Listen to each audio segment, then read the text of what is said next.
নমস্কার, news for টুডেতে আপনাদের স্বাগত। এই মুহূর্তে সরাসরি সেই হোটেলের ছবি আপনাদের দেখাচ্ছি, একেবারে তারাপীঠ মন্দির থেকে কিছুটা দূরে তারাপীঠ থানা সংলগ্ন এই বেসরকারি হোটেল, এবং এখানেই সাত সকালে ভয়াল অগ্নিকাণ্ডের ঘটনা ঘটে। তখন পর্যটকরা হোটেলে ঘুমাচ্ছেন, সেই ঘুমন্ত অবস্থায় দাউ দাউ করে জ্বলে ওঠে তারাপীঠের এই হোটেল। সেই ছবি আপনারা দেখতে পাচ্ছেন, আগুন নেভানোর পরের ছবি আপনাদের দেখাচ্ছি।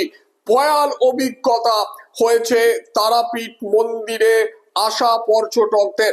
এই মুহূর্তে এখনো পর্যন্ত যা খবর, 7 জন পর্যটকের প্রাণ চলে গিয়েছে এবং একাধিক পর্যটক আহত অবস্থায় হাসপাতালে তারা চিকিৎসাধীন রয়েছেন। তাদের ভয়াবহ অভিজ্ঞতার কথা জানিয়েছেন সংবাদ মাধ্যমে।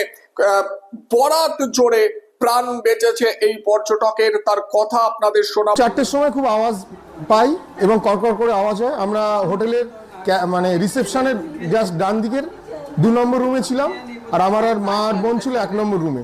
তারপরে আমরা দরজা খুলে বেরোতে দেখি আগুনের লেলিহান শিখা, আগুন দরজা দিয়ে ঢুকছে।